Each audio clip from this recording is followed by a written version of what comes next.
Why do you tutor children? Well, for me, it's all about connection. Connection. There we go. It's all about connection. It's all about connection. Connection is key in The Tutor. Directed by Jordan Ross, who did a movie called Thumper. No, not about the horny rabbit from the Bambi movie. That would have been a lot more hilarious and somehow made a lot more sense than The Tutor. And I promise you all, I laughed at the name The Tutor just a little bit. By a little bit, I mean a lot. Like Beavis and Butthead. Beavis and Butthead was higher class than this. It was written by Ryan King, who did something called Black Flies. In Your Chardonnay, it's a death row pardon. Took minutes too late. Well, isn't that ironic with cliches? It's so many of these stalker cliches, and there's so much mess going on all over the place. I can't believe that this was the finished product. And who would have thought that this was the best they could do? Okay, I didn't exactly do the best rendition of Alanis Morissette's Ironic, but The Tutor is one of the worst films of the year. I'm just going to get that right out of the way. I have said that quite a bit with the various reviews that I have done this year. And sure, some I've been harsh on. I am not inflating it. I am not being grandiose. This, honest to God, after the first 20 minutes, just dissolved into one of the worst goddamn movies of the year. So cliche, so ridiculous. The Boy Next Door is high-class cinema compared to this. It reminded me of how bonkers Obsessed got, except the difference is Obsessed had Idris Elba, Ali Larter. Boy, howdy, she looked great in that. And Beyonce. And Beyonce and Ali Larter gained in a very comically over-the-top fight. I need a retro review, Obsessed. That movie came out in 2009. God, I am so old. That was entertaining. The Tutor is not... I mean, I was laughing quite a bit during it because it is so bonkers and stupid that you can't help but laugh. But Garrett Hedlund plays Ethan, who is a tutor, and his girlfriend, Annie. Annie, are you okay? Are you okay? Played by Victoria Justice, who I'm not familiar with. Apparently, according to some people, they told me she was in some, like... kid or pre-teen shows on the Disney Channel, and good for her, I guess. And then there's Noah Schnapp, who apparently was in Stranger Things. I have yet to watch a single episode of Stranger Things. Schnapp. I could have used some schnapps, and I don't drink, but I think everybody else must have drank during this, because there is no way that anybody could have looked at this film and said, yeah, perfect, let's put this out. Honestly, who thought? Who thought this was a good final finished product? Who thought this would be a good first draft? Who thought that this would have been a good concept? It's like they took every single cliche from like a thriller about a stalker or the motivations of somebody trying to do something and bring something to life, bring these secrets to life, but they did it in such a cliched way. Everybody, their motivations were ridiculous. The plot is obvious from the very beginning. Especially once it's like, after like the first 20 minutes, you just can't help but say, yeah, this all right. This isn't, we're going to go bonkers and now we're going to go really stupid. And every character is going to act like no other character would in record history. And people may say the ending sort of makes sense. No, it just ends up being where it's like, I think they had 3 different ideas and then just said, let's do all of them. And they might have hinted at possibly, trying to extend this into the Tutorverse, as it were. Okay, maybe I'm getting into spoilers a little bit, but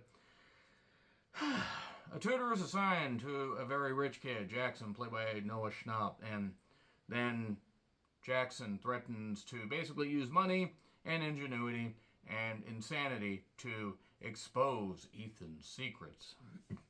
Then we find out that Ethan and Annie really need money because Annie's pregnant. And Ethan is working for some firm that apparently gets highly recommended tutors.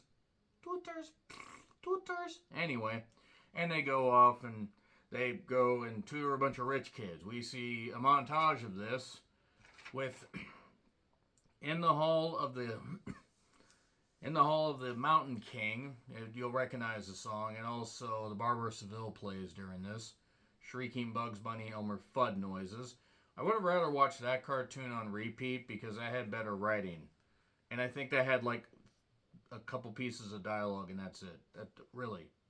Well, actually, I mean, it had Bugs Bunny singing. The whole point is at least that actually had some thought put into it. This had no thought put into it. I'm sorry if this was the labor of love by the director and the writer. I'm sorry, maybe the studio hacked this to goddamn pieces. I don't really understand or care, quite frankly. Because people obviously got paid for this. But Jesus Christ, from the moment that we find out the reasoning behind Jackson, being tutored by Ethan, it just gets so ridiculous and so stupid, and everybody's over the top, or everybody's walking in a soma coma, and it's just absolutely hilarious and really, really bad. Disjointed, even. More disjointed than my double-jointed ex-girlfriend. That's enough of that. This is really, really terrible. I mean, and the fact that everybody just flies off the rails at a moment's notice, and the fact that they just decide to send like a sudden act, like, oh, this is going to happen, and this is what the real motivation was. Don't worry about all that shit before. There were reasons for that, but this is the real plot. And oh wait, no, we're going to go over here. We're going to go here, and it's so bad. It's so bad. The Tutor is really, really bad. Flies just off the goddamn handle. Flies off the rails on a crazy train. Let's get into spoilers. It's on Netflix currently if you want to watch it. Would not recommend that you pay to watch this thing.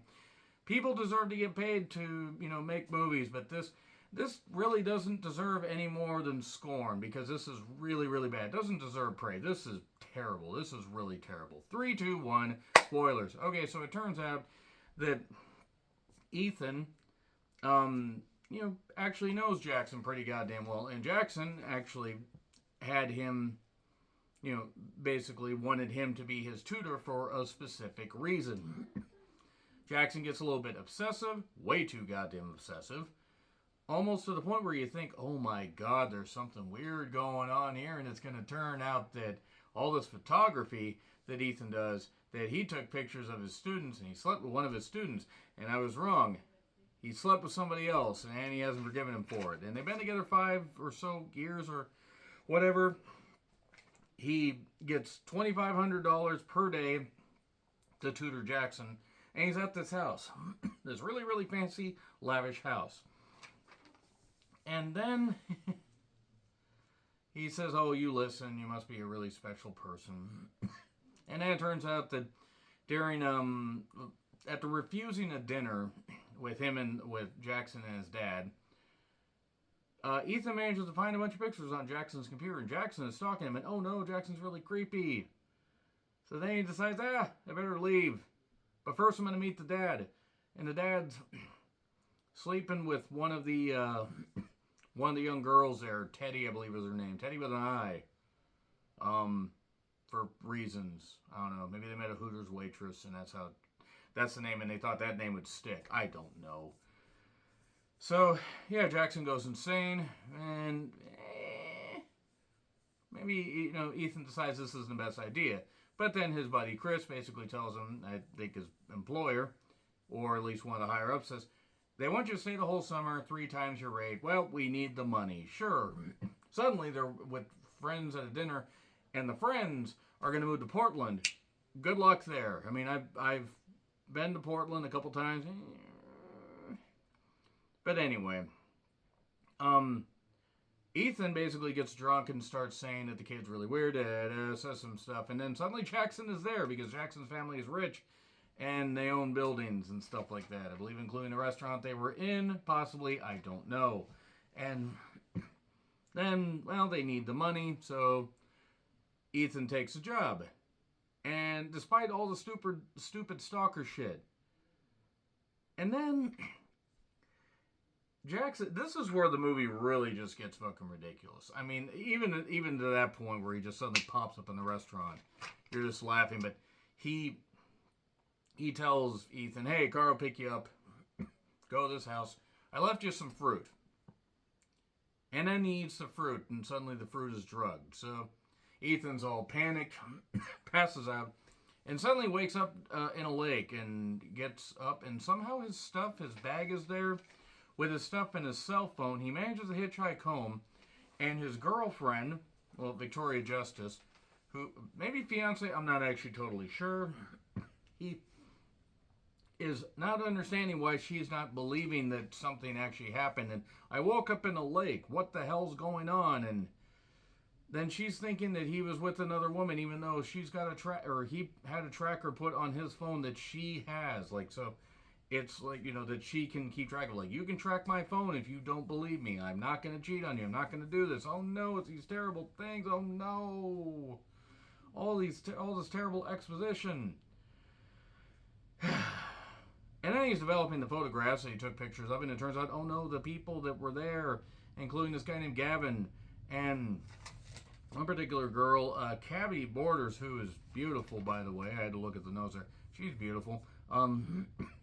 They did a thing where it's like they staged it while he's drunk, and like he was having the sex with one of the women, and oh no, how dare this guy who cheated, he's going to be exposed. And the picture's going to be used as blackmail because Jackson is pissed off at him for what he said about him. But oh ho ho, that's not it. Chris calls because, hey, Jackson has a bruise on him, and you must have done something. So you're going to be fired. Why? Why the hell not? Because also there's pictures. We saw the pictures. Somehow we saw the pictures. Who sent in the pictures? I have so many questions. And now he is just totally fucked. He doesn't know what the hell he can do. He can't get a goddamn job. All this happens in quick goddamn succession. And then Jackson's talking to Annie while Ethan had tried to go to the house and everything, and it turns out it's actually Teddy's family's house. And Jackson's just using it as a way to get him back, but it's actually the house that he grew up in. And also, there was a woman named Rachel Platt that died. It was Jackson's mom. And it turns out that maybe Ethan had something to do with it, because they actually had an affair, but she was crazy, and she ended her life. Don't end your life, help us out there. Jackson, he didn't handle that all that well. And then, all this stuff's going on. Jackson manages to find some fruit evidence to prove, manages to sneak in the house, finds fruit evidence to prove to prove that he was drugged. And then Annie is talking to her friend is going to move to Portland, and says, I think Ethan's guilty because he was questioned in this murder that was actually a possible ending of life. I'm dancing around the words very carefully. And then I met the dad, Ethan, saying, well, Jackson's dad died 3 years prior due to cancer. Cancer's a bitch. And he's like, he just wants his life back. Annie ends up kicking him out of the goddamn house because she doesn't believe him and he's lost his job and this kind of stuff. So instead of trying to work with the guy, she ends up, I don't believe you. I believe you had something to do with this murder. You never told me about this person that was way in the past of your life. Holy shit, kicked him out. Now he lost his life. He's pissing in a goddamn alleyway, doing all this. Again, all of this shit is happening really, really quickly. And then we get more bullshit going on. I got freaking notes where I'm just like absolutely frantic. Like, this movie is terrible. How dare anybody think that this was a good idea? And then Jackson basically says, hey, you're gonna meet me here where she died. She hit her head on the dock enough where it cracked the wood, and all this shit's going on. And now, suddenly, him and this guy Gavin, this very, very, stoner type guy, basically have Ethan, and they're going to get a confession out of him, because there's also this diary that the mother had, where the mother basically turned it all around, where Ethan had said, oh, she was obsessed with me, but I couldn't do it anymore. She couldn't leave you. She couldn't do that. But then Jackson's reading from the goddamn, almost said Bible, diary. Diaries are kind of like Bibles. And all this, and man, it's all this terrible stuff. And then it turns out actually that Ethan did kill her. And that all this stuff, and that his secret came back to bite him. And then Jackson panics. There's a fire poker involved. Ethan goes full-on killer. Full-on killer. Just grabs it, chokes him out with a goddamn fire poker. Gavin, that is. And then stalking him up the stairs. And then Jackson manages to somehow get down the stairs, get, where he's running around. He's going to go to the boatyard or a little boat dock area. And then he sees him over the dock. Oh, you look so much like her. I watched her take her last breath, and I'm going to watch you take yours. Being full on just comic villain at this point. And then suddenly Annie's there. Did she drive? Did she Uber? What? Jackson has a gun and shoots Ethan. He falls in the water, and there we go, he's dead. Then they're trying to skim for his body, and they can't find it. That's okay, it's at the bottom of the goddamn lake. It's alright, it's fine. And Annie's like, Annie and Jackson are talking, and then suddenly, no, Ethan is still alive and is going to tutor people, and is fine. Apparently his shoulder's fine, apparently he's fine, and apparently nobody does any background checks on this.